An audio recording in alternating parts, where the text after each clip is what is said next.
Hey, you're listening to Blindsight. Let's go. Mental health isn't something to take lightly. It's time to fight. It's time to thrive. Let's do this. Hi there. Welcome to Blindsight. Glad to have you listening in. I'm your host, Bill Lundgren, as usual. And we're going to continue today to talk about how to deal with transitions. And, it's a big topic and, trying to whittle it down to its essence for all of us to be helpful. And I know Jonathan had some questions that he wants to pose to me. So Jonathan Price and I are going to do this show together as we have in the past. And I wanted to just start off with something that I omitted in the previous session, which is I got reminded of this morning when I woke up, and my 5-year-old black lab golden mix was on the bed, which he's, of course, not. As a guide dog, we're told not to have our dogs do it, but I ignore that. He had his head on my chest and was looking up at me. I assume it was adoringly. He didn't look like he wanted dinner or going out or anything. He just made it clear to me that he wanted time for me to scratch his head and, play with his ear and just pay attention to him. And I was reminded in past days when I had some stepchildren who'd be spending the weekend with me.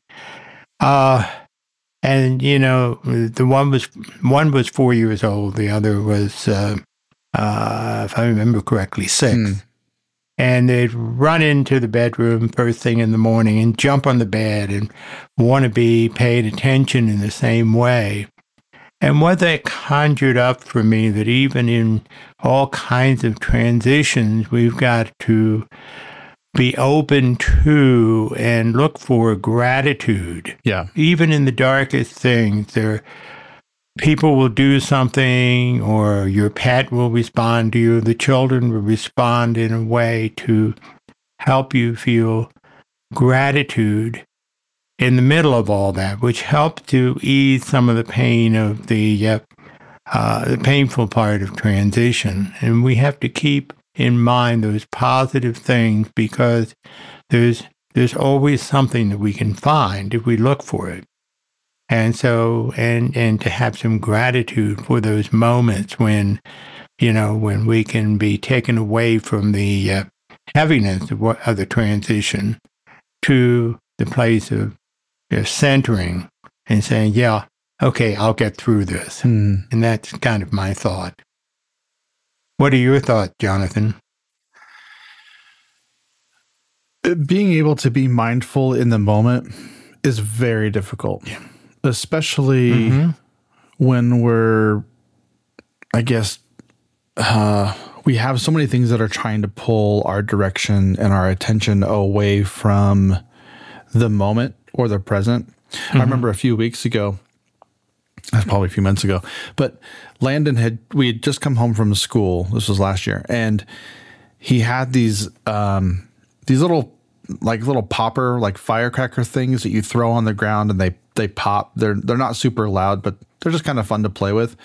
And he had a box of them. There are 2 boxes of them. And he really wanted me to come out and throw them on the ground with him. And in that moment, I said no originally, because I was getting ready to do another recording. It was in about half an hour and I needed to do show prep. And then I stopped dead in my tracks and I said, he just wants 5 minutes to connect with you and do something that's kind of manly in his eyes and blow stuff up, And I was like, how dumb are you? Just go outside and throw some explosives on the ground. It's fun. So I did. Yeah. I went outside and we had so much fun and just, throwing them on the ground and hearing them pop. And, it was a fun little, it was no more than 3 or 4 or 5 minutes. But to be mindful in those moments and to just not slough off or to be not, available. Yeah, to be available, but then to say that you are the most important thing in my life in this moment. Work is always going to be there. The laundry is going to be there. The dishes are going to be there. And, you know, when you finally get to those moments and you don't take advantage of them, those are the things we typically regret later on in life, not being available for. It's not that we regret, you know, maybe going on a vacation or a trip, or we all have different regrets or things that we wish that we would do differently. But really, it's those moments that we say, boy, I wish I would have spent more time with my loved one, my family member, my kid, my spouse, my friends. It's time that we want together, not necessarily events or actions. And so to be able to take that moment this morning and for you to be present and in that moment and just engage in that moment is critical for any stage of life, whether it be transitions like we're getting ready to talk about, or whether it be you're in a really good, stable place in life and you're in a good living situation. You're in a good relational situation. So that's kind of where I land this morning. And it also, in terms of, reminds you that you can change the mindset that you may be caught in. Like you said, you said, I've got to do this work. And then you said, no, wait a minute, what's more important? Which means that you have the flexibility. Say, look, I can choose what to do, and taking time out to do this is going to make it easier for me to get back to whatever it is that I thought was so important, because my mind has been has transitioned to another place of pleasure, and then I can go pour myself into work. It's kind of like getting away from it gives you a different perspective of what the original problem is. Well, and that's real key. I want to add really quick a kind of a dark twist, if I can. You know, we talked about you said the ability to choose. When you realize and you come to the reality that you can choose whether to spend time with people who need you versus your job, and you understand that you are choosing, you know, for the negative, your job over your kids, or your job over your spouse, or your vacation over kind of stuff, that becomes a very, very big burden to carry once you realize that you're carrying it. Now, there's times that you forget, or that you say, you know, I could have said, hey, Landon, I would love to do that with you, but I've got a podcast in about 10 minutes and I need to make sure everybody's ready. So why don't you go set that stuff up? And then the moment I'm done, we can go. But I had the time, you know, I had 30 minutes, but I could spare 5 of those 30 minutes embracing with my son. And in that moment, I chose my son over my work. And when I realized that the weight of what that means, he sees that. He's only 7 years old. Yep. But he sees that choice that I am making to be there for him and not my work, which is great. Because now it shows that he sees how much I care for him. And he also sees something else. And that is that we can begin, you know, we as males have been conditioned to be workers. In fact, certainly in my generation, I saw very little of my father because he was out there trying to make money for the family. Right. And that was the way we did in those days. And I picked that up, and I tended to put work instead of me. Yeah. And with some damage. And I think we're coming out of that as a society, but we still have it, and we still have to make those, you know, be okay with making those choices where its people, is our children, our family, are more important. And I'll say even my dog is perhaps more important than dashing up and doing some kind of work for some anonymous organization or whatever. It's the knowledge that I can make those choices. I'm free to make those choices. Helps me to value the work I do. That gives me that room, but also value how important people and our pets are to us. Okay, yeah. It's a different perspective. I'm glad you brought that up, because that's an important message, because we still get caught up in it. Yeah. And the work is important. We're valued by our work. Well, we can spend an entire show on just on the work. Well, that transition, transition, because we lose our job, we feel that we've lost everything. Yeah.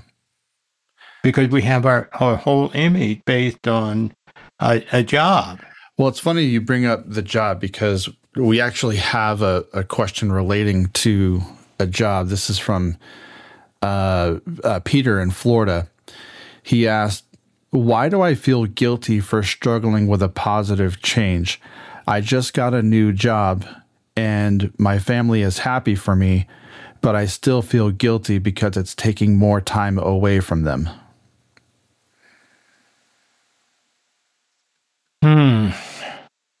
It's interesting he uses the word guilty for struggling with a positive change. Right. Well, he sounds like he's ambivalent, number one, because we have this thing, our work is our identity. Sure. But at the same time, he says, my family is my identity. I'm just putting words in his mouth. My family, how do I deal with what appears to be a disconnect between the identity of work and identity as a family man? And they're in conflict with one another. And part of his job, as we were talking a little earlier, is to figure out a way. I think sometimes that working for a family firm is a compromise, but I understand a lot of people particularly have trouble with that. The families break up over the business. Yeah. But in terms of saying, okay, what are my values? What is important to me, and how can I balance? And this is the toughie. Because we're trying to balance family, and then you have the people who assume are over you, saying, no, this job is important. And you have to feel free to say, no, I know where the boundaries are. Yeah. Well, I'm going to go a different way with that, because when I read this question, why do I feel guilty for struggling with a positive change? It sounds like he maybe left a job that he wasn't super happy in and went to something that's good, but now is conflicted because he's enjoying this good thing and he's trying to, like you were saying, balance, this relationship with his family.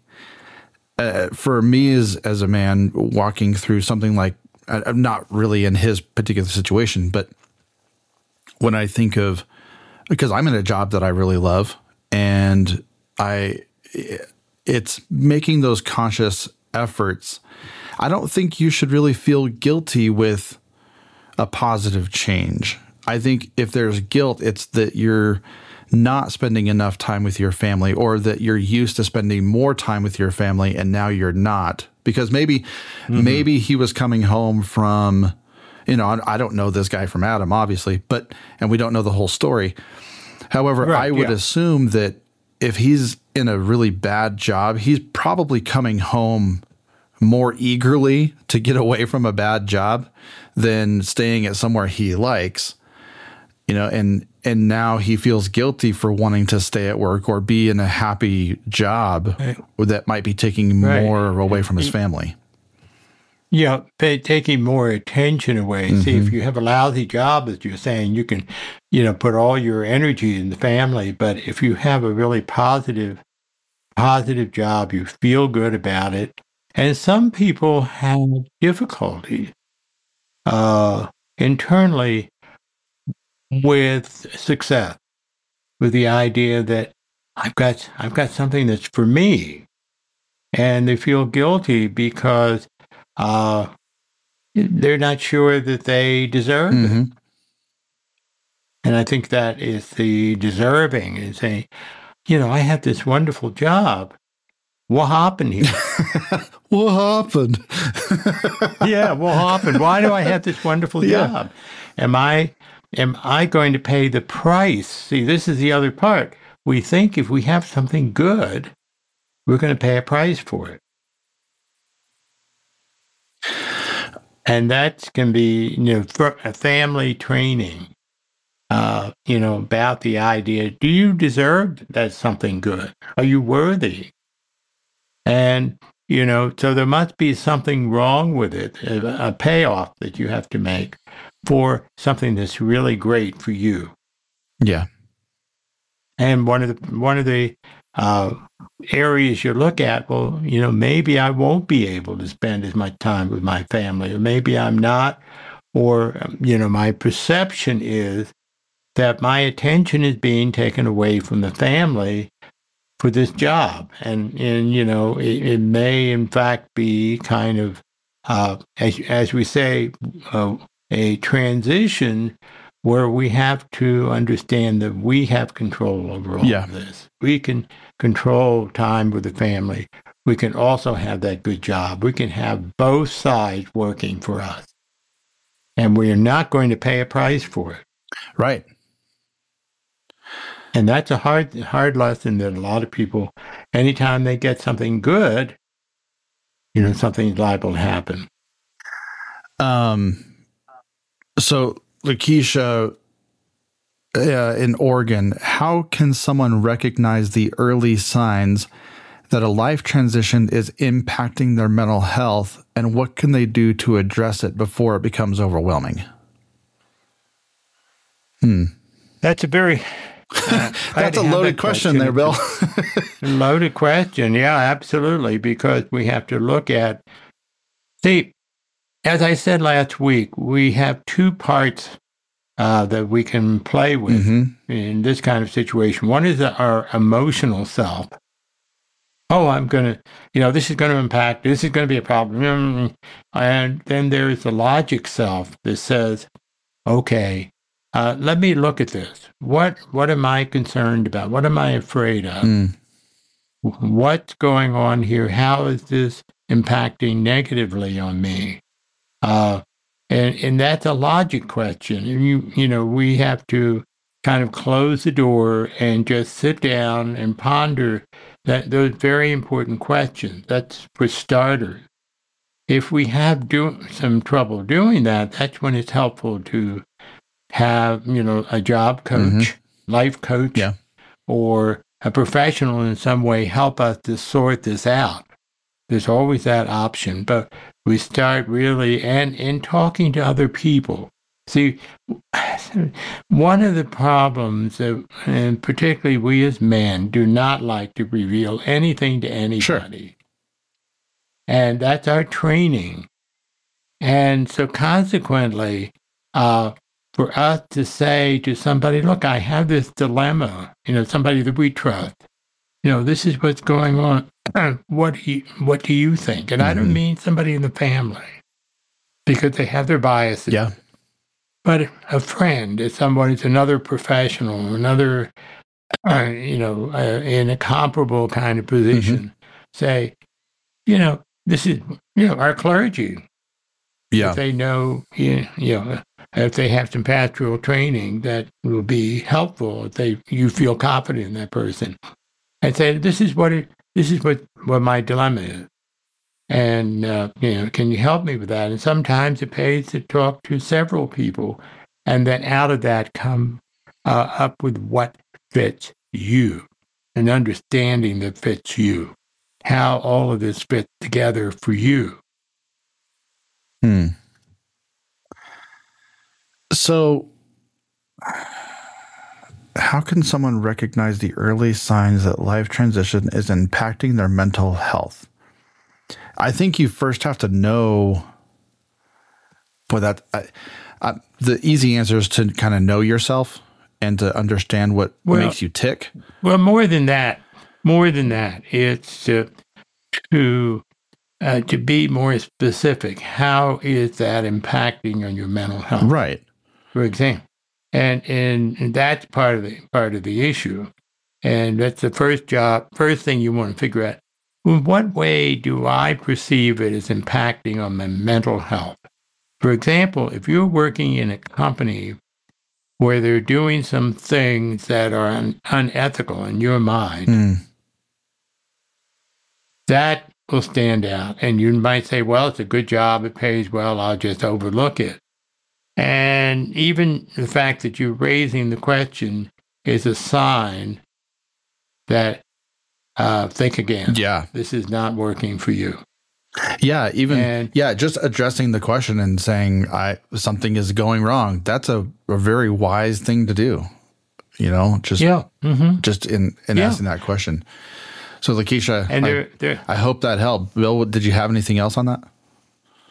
Yeah, I do.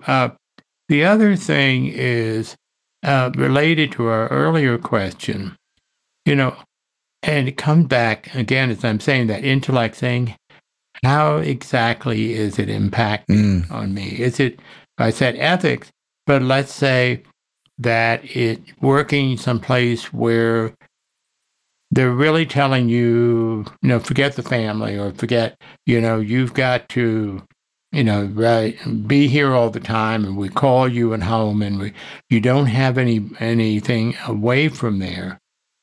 No job is worth it. Yeah. I'll make that blanket statement that we have to be able to have time off. We have to take care of our mental health. Yeah.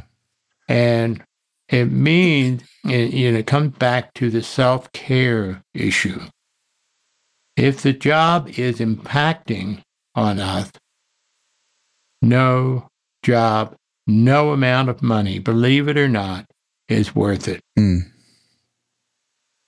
If you're feeling so much stress that you're finding yourself drinking more, that's a sign. Yeah. That'd be the first thing. If you came in to see me and I found that out, I'd be right there. Absolutely. If you find that you can't sleep, or that you're, you don't feel like any energy to do anything for yourself, then that job is not worth it. Yeah, absolutely. Well, we've got one more. We got one more that's local, and this is from Megan. After becoming a new parent, I was overwhelmed by how much I didn't know. I felt like I had to master everything right away, from feeding schedules to understanding my baby's needs, but the harder I pushed myself, the more stressed and exhausted I became. It took a conversation with another parent to realize that I needed to be kinder to myself and allow room for mistakes. Once I started taking things one day at a time, balancing learning and self-compassion, I became a better parent, and I was a lot more at peace. How can someone find the balance between being patient with themselves during a life transition while still pushing themselves to adapt and grow? Holy smokes. Yep, that's got many dimensions to it. Well, first of all, I just want to say congratulations on becoming a new parent. That's fantastic. Yeah. Sure. Overwhelmed by how much you didn't know? Yes. Been there. Welcome to parenthood. Oh my gosh. The sleep schedules, the feedings, all those stuff. Right. Absolutely. A friend of mine just had a baby, and him and his wife are, they're 3 on, 3 off, 3 on, 3 off. It's every 3 hours. It's insane. So goodness gracious. It is. You wonder sometimes why people want to be parents. I guess because they don't know what they're in for. Or even worse, when you have 10, 11, 12, 13 kids. Yeah. Holy smokes. Please. Yeah. Anyway. Yeah. So absolutely. How can someone find the balance between being patient with themselves during a life transition while still pushing themselves to adapt and grow? It's a great question. It is a great question because the key word is balance. Yeah. And, what is it that we're looking for? And again, this is where some of the logic with the emotion. Mm-hmm. If you say, I'm not real comfortable with the pace of where I have to transition, how fast I have to transition. At the same time, I want to grow. I'm forcing myself to grow. But wait a minute, be kind to yourself and say, okay, let's take baby steps. Mm-hmm. Let's see how it is for me. I know that I want to become president of a company. At the same time, I'm a new parent. No, I don't think that quite works. Yeah. But if you say, okay, this transition that I'm in, I'm really taking some professional challenges, and I want to take them, but I need to measure how much I can take on at any one time and have some control over that. And a lot of times, professionals, this is a big controversy, I think, in terms of women. And they're women in the workplace, in terms of some companies overthink and say, oh, she can't do it because she has. But that is the individual decision that says, look, I can handle this. This is how I'm able to lay this out, which is a logic part. Oh, yeah. But I want to be there emotionally for my family if that's where the dichotomy is. Or I want to be able to do certain things that are non-work related. In Colorado, skiing, hiking, and so forth. But I also want, and I enjoy that, but I want to also be there at the office and doing what needs to be done because I want to make my career work. How do I balance the two? And that's an individual decision. Yeah. Based on who you are. Yeah, and parenthood is clearly not an easy thing to do and to take on. And, she said that, where is it? Once I started taking things one day at a time, balancing and learning self-compassion. That for me is a big part right there, because as parents... Absolutely. She's learned that. Yeah, well, she's learned that already. Well, even if she hasn't learned that all the way, she is none of it happened. Yeah. She's giving herself that self-compassion and that the ability to say, look, I'm not going to be perfect all day long, every day, every hour of every day. Right. That's unrealistic for those things to happen.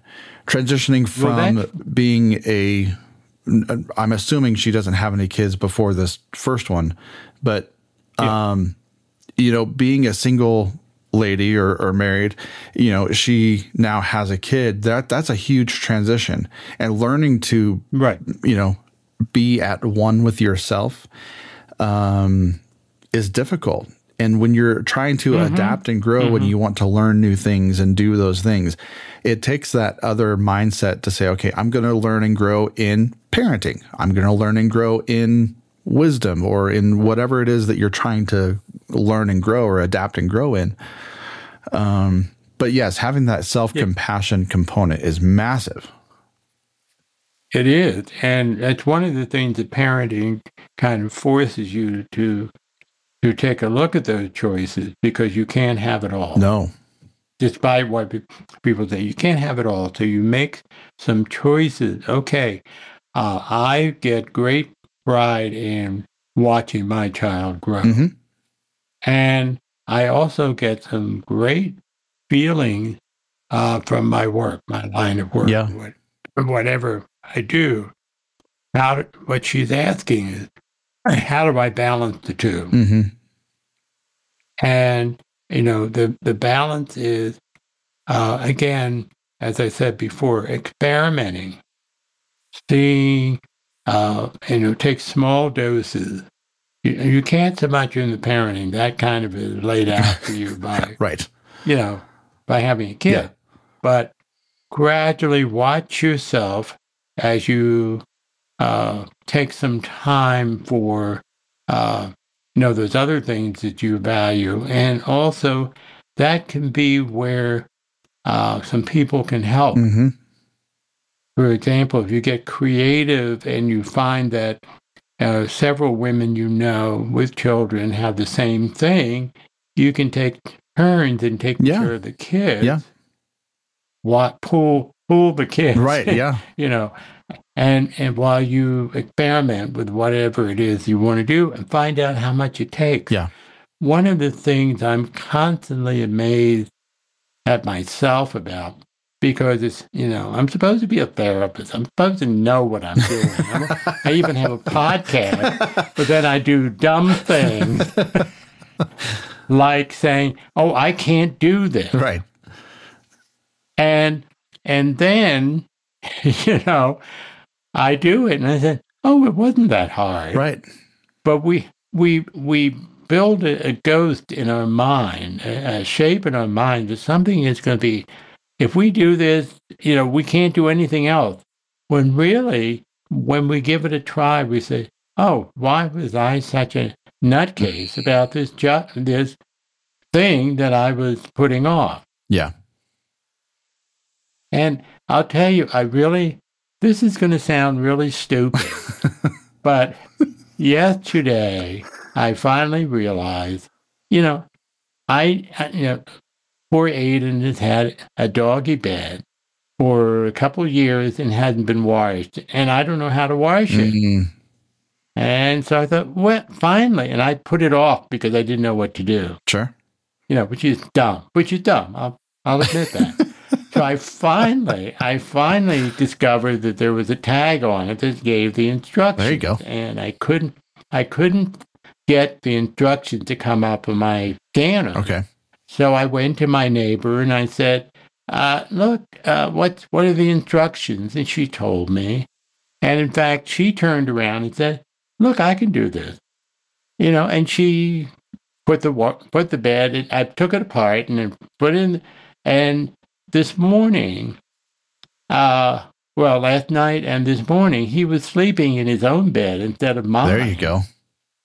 Perfect. And I said, Daddy, why didn't you do this a long time ago? But that's what I mean. I mean, I don't want to sleep in dirty sheets.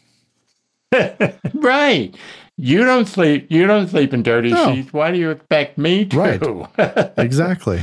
But my point is that we build things up to be so massive as to impact on this other thing, like parenting or whatever, when really, if we look at it real closely, it may not be that big. Yeah. And that requires us to kind of look at it, maybe try it out, see how it works. And then we can decide not to do it if you find, no, it takes entirely too much time. Yeah. Or maybe there's a way that we can do part of it, but not all of it. And it really is, it's again, risk taking. Try it out in small doses. You try something out doesn't mean you have to commit it for the rest of your life. You just try out and see if you can fit that in. Absolutely. Well, as we wrap up this show, I want to read this one thing to you and to our audience members, because I think it's very pertinent to the ability to transition and whether it's the right time or the right season. And it says, there's a time for everything and a season for every activity under the sun, a time to be born and a time to die, a time to plant and a time to uproot, a time to kill and a time to heal, a time to tear down and a time to build, a time to weep and time to laugh, a time to mourn and a time to dance, a time to scatter stones and a time to gather them, a time to embrace and a time to refrain from embracing, a time to search and a time to give up, a time to keep and a time to throw away, a time to tear and a time to mend, a time to be silent and a time to speak, a time to love and a time to hate, and a time for war and a time for peace. And when I think of this, it's okay that you're not in a moment of transition. And sometimes people transition for transition's sake because they're bored or they're bored. And they don't want to move, or they either want to move forward in their life because they're bored or they have to move forward. But it's important to know that for whatever season you're in that season for a reason. And it's okay to be there. It's okay to embrace that season and say, what can I learn from this transition time? What can I learn from this season of life? What can I learn from being a new parent, getting a new job, and all that kind of stuff? Right. And it's okay to let there be a time for joy, or a time to be upset, or to mourn, and going through all of these transitions is hard. So keep those questions coming, and we'll help you out with whatever we can. Bill, what do you think? Yeah, I think that's a very good way to put it. I frankly say, it's okay. I say more than okay. I say it is important that we give time to all those things and take the time to get to know ourselves and to experiment in what we're capable of being and doing, and what we need and what we don't need. Yeah. And it requires us to, to sit back and look at ourselves and take that time, take deep breaths. And we'll be doing some meditation at some point to take some deep breaths and say, what do I want right now? Yeah. And know that if it's the right time, we'll be able to do it. Yeah. Okay, this is Blind Sight. Bill Lundgren, your host, and Jonathan Price, producer and co-host today. We look forward to you continuing to listen to us. If you have any feedback, please, like these people that gave us feedback, very helpful to us. You can do email feedback at aftersight.org, or leave a message for us on our feedback line, which is 720-712-8856. With that, we'll say goodbye. Look forward to talking with you again.